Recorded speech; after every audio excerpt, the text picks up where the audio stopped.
Ternyata memang ada kaitannya tentang orang-orang yang aktif berolahraga tapi ternyata masih bisa mengalami serangan jantung pada saat dia berolahraga. Dan sekarang sudah hadir ya seorang bintang tamu kita yang ternyata baru-baru saja sudah dipasang ring atau stent di dalam jantungnya dan sempat dirawat di rumah sakit. Gimana sekarang kabarnya Jeremy Teti?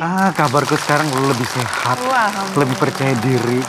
Sebenarnya. Tapi kemarin kenapa kok bisa sampai kejadian dipasang ring gitu loh? Terus sempat kolaps tuh ya?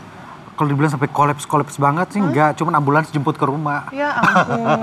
Enggak, cerita awalnya 1 minggu sebelum pemasangan ring, saya main tenis. Kan saya rutin bermain tenis 15-16 tahun terakhir ini rutin seminggu 2 kali. Emang tenis ya? Tenis tuh my second life dah.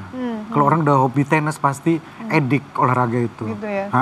Jadi ya pas olahraga tuh kejadian? Setelah selesai, lawan juga engkong-engkong bapak-bapak tua, kok kenapa gue ini. Apa yang dirasain waktu itu?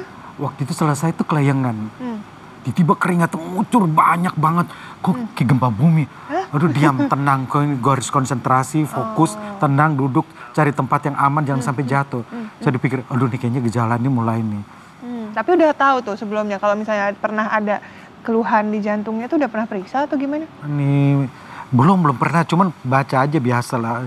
Soalnya orang bilang bahaya begini, jadi olahraga kalau yang olahraga berat harus hati-hati, jangan dipaksa, apalagi kurang tidur. Nah saya waktu itu kebetulan 3 hari main tenis berturut-turut, sehari main 2 kali, pagi main, malam juga main.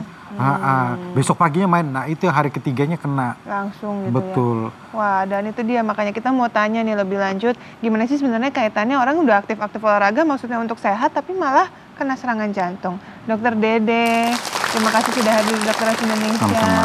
Dokter Dede, kalau misalnya orang pengen olahraga untuk sehat tapi ini harus dikhawatirkan satu hal lagi yaitu kena serangan jantung. Orang taunya mungkin angin duduk gitu ya, habis olahraga ngerasa tadi keringat dingin, terus kayak masuk angin tapi diem.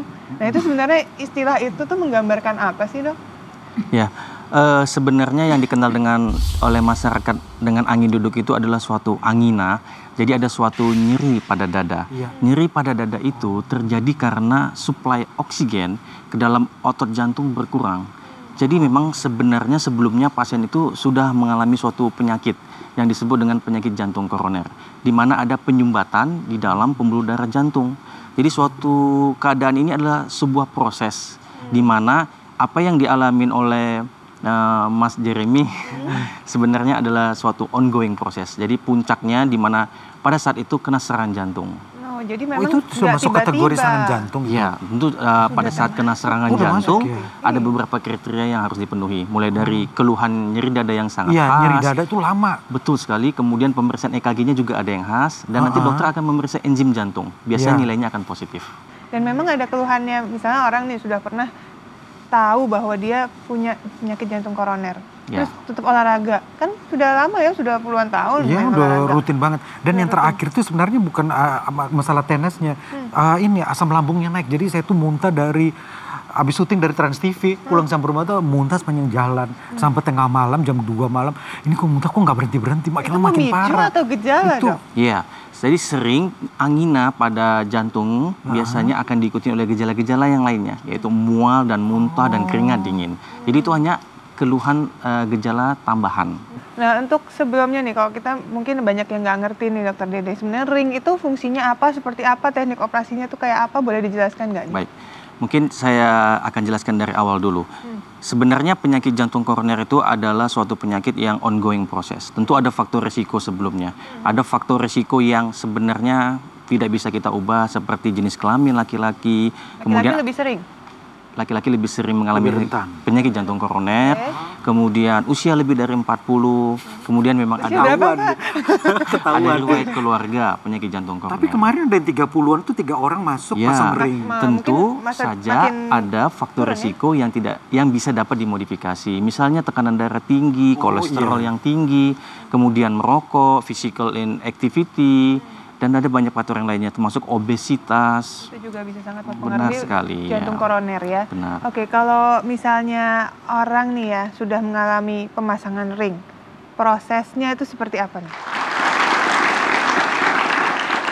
Jadi pada pemasangan ring biasanya kita akan mulai dengan melakukan pemasangan sheath pada pembuluh darah, bisa di pembuluh darah tangan kanan ataupun pembuluh darah pada sela paha.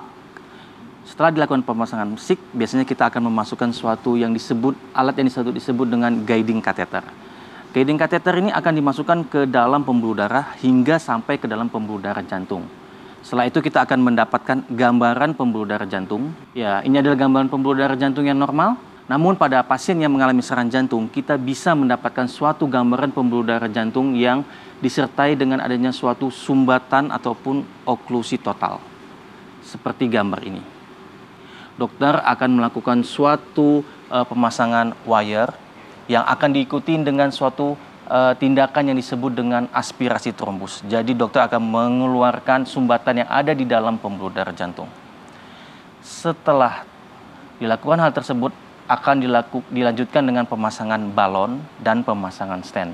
Sehingga aliran darah dari pasien yang mengalami sumbatan kembali mengalir dengan lancar.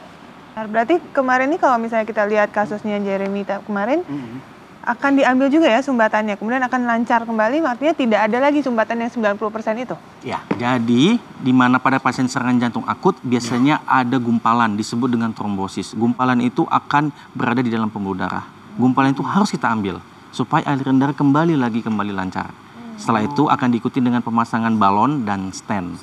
Dan akan secara permanen darah akan mengalir dengan lancar.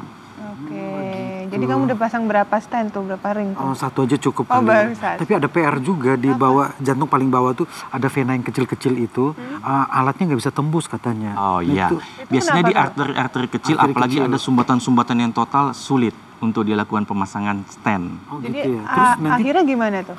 Solusinya ya bingung kan? Ada beberapa solusi. Biasanya si dokter akan cukup memberikan obat atau ada solusi yang lain dicoba untuk dilakukan pemasangan stent di daerah tersebut. Tapi kalau pembuluh darah kecil biasanya dokter akan membiarkan atau solusi lain dilakukan operasi bypass. Jadi ada apa contohnya nih ya di sini ya? Ini ada jantung, biasanya pada jantung itu ada 3 pembuluh darah utama. Satu yang ke kanan, kemudian kalau yang ke kiri ada yang ke kiri bagian depan dan ada ke kiri bagian belakang.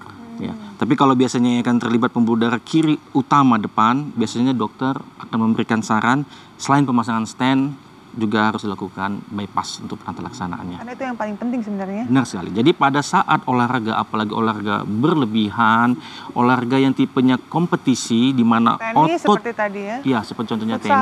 tenis, futsal dan bulu itu tangkis juga. bulu tangkis, semua olahraga yang kompetisi membutuhkan oksigen, konsumsi oksigen yang lebih tinggi, sedangkan suplai sudah berkurang. Itu dia Jadi kalau gitu untuk saya kondisi kayak gini saya harus gantung raket tenis dong. Pilihan olahraga apa kira-kira? Pilihan olahraga yang terbaik adalah olahraga yang non kompetisi.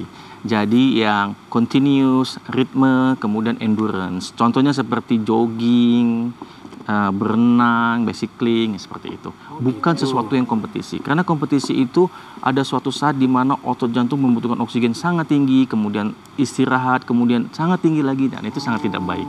Oke, tapi kan kalau tadi kan menurut Jeremy tadi sudah fit dia, sudah bugar gitu. Kapan boleh mulai untuk melakukan olahraga nih? Biasanya dokter akan menganjurkan suatu rehabilitasi pasca serangan jantung. Berapa lama kira-kira? Biasanya bisa dimulai 1 bulan, 2 bulan, 3 bulan, di mana nanti intensitasnya akan dinaikkan secara bertahap. Oke. Tenang. Gantung raket. Tapi biar bagaimanapun juga ya kita tetap harus menjaga pola hidup kita dengan cara menjaga makanan yang baik. Makanya kalau mau olahraga juga harus konsultasi dulu ke dokter untuk menentukan pilihan olahraga mana sih yang tepat untuk kita. Jadi jangan asal-asalan. Benarkah jika kesehatan gigi dan gusi berkaitan dengan kesehatan pembuluh darah dan jantung? Jadi bakteri yang ada di dalam gigi dia akan masuk ke dalam darah dan akan mengalir secara sistemik kepada keseluruhan pembuluh darah. Kenapa sampai opa gue mau jodohin gue sama lu?